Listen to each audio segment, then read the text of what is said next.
So, good morning guys. Ngayon po, gagawa po tayo ng group frequency kung saan kukunin po natin yung mean, median, and mode. So, may given na po tayong range, frequency.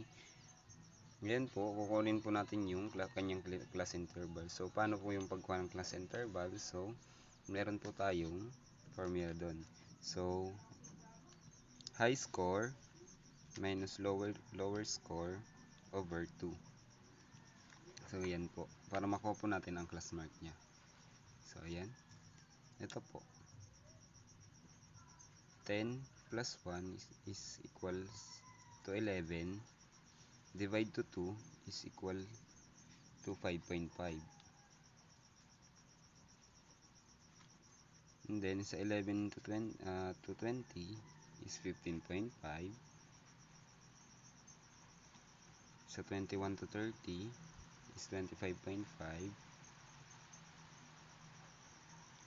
Sa 31 to 40 naman po is 35.5.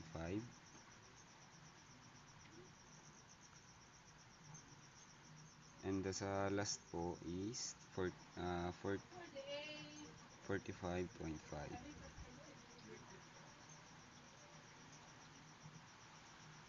Yan po. So, paano naman po natin makukuha yung f of x po natin? So, gagawin lang po natin ay i-multiply po itong dalawa.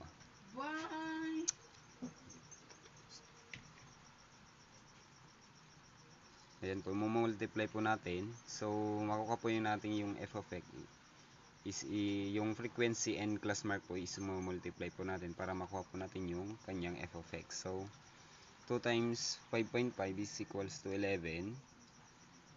So, 7 times 15.5, 108.5. So, 10 times 25.5, meron po tayong 255. 3 times 35.5, may 106.5 po tayo. And then, lastly po is 1 times 45.5, 45.5 din po.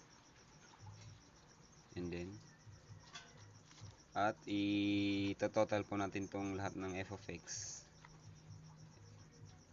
Yan po, f of x is equal to 526.5. So, yun naman. Paano naman natin makukuha yung cumulative frequency natin? So, dito lang po tayo.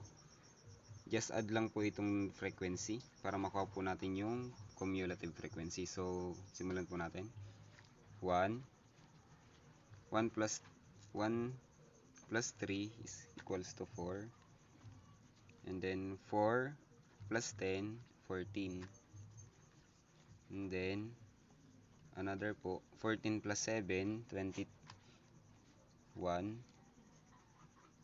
And then, 21 plus 2 is 23. So, ayan po.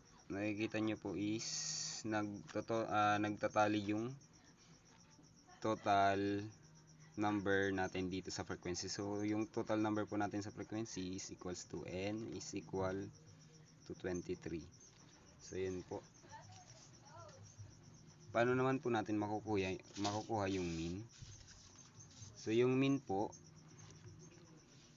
yan, mean equals to x is equals to yung f of x po natin over the number of frequency over n. So, substitute po natin. Yung f of x po natin is ito. 526.5 over. So, ang number po natin is ito. 23. So, ang magiging mean po natin is 526.5 divided to 23 is 22.9. 22.89. So, ayan po. Ito po yung ating magiging mean. So, dako naman tayo sa pagkuha ng median. So, median naman po is, meron din po formula L1 plus n over 2 minus C of CF over F times I. So, substitute po natin. So, kukuha po tayo ng dito, kung yung L1 po is magma-minus po tayo ng 0.5 dito. So, ang magiging L1 po natin is 20.5 plus number, ito po 23 over 2, and then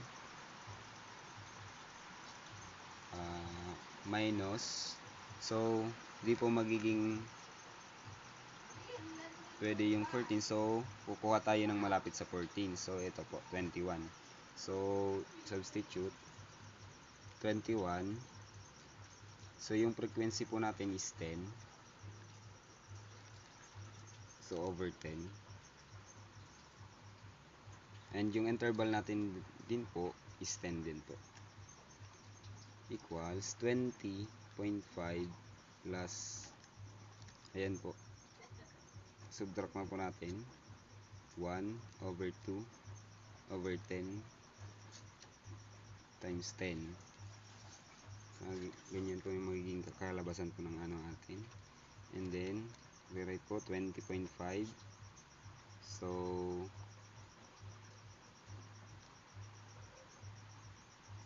ito na po, 20 plus 0, ayan po, 1 divided 0.5 divide 10, 0.5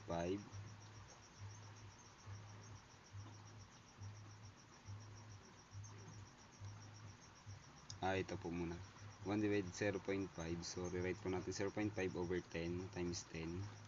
So ito, rewrite again 20.5 plus, so 0.5 divide 10 is equals to 0.05 times 10 is 0.05.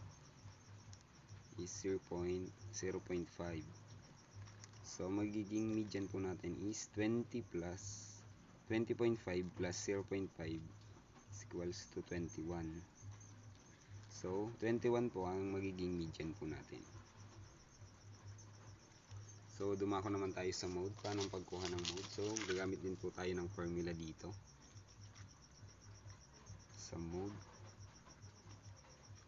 Formula po natin dito ay x hat equals L1 plus, in close parenthesis, alpha over alpha 1 plus alpha 2 times interval, in close parenthesis interval times interval po.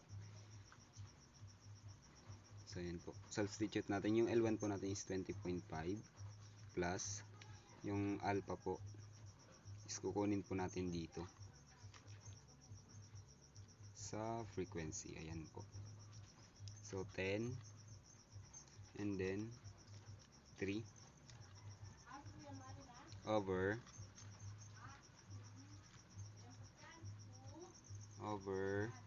10 minus 3 and then paano ko po nakuha yung 10 minus 3 is ito po, sa lower boundaries is 10 minus 3 and the upper boundaries is yung alpha, ito po yung magiging alpha 1 natin, 10 minus 3, and alpha 2 is 10 minus 7. Ayan po, times yung interval po natin is 10. Ayan po, 20.5 plus 10 minus 3, 7 over 7 plus, ayan, 10 minus 7 is 3 times 10. 20.5 plus 7 plus 3 is 10 times 10. Rewrite po natin 20.5 plus 7 divided by 10 is 0.7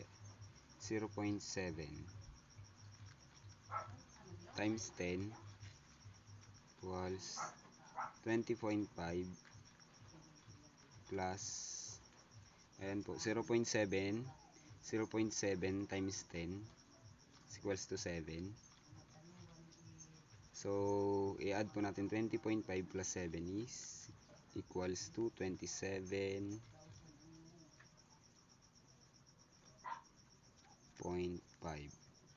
So, ito na po ang magiging mode po natin. Yan po. Thank you for watching. Sana po makatulong.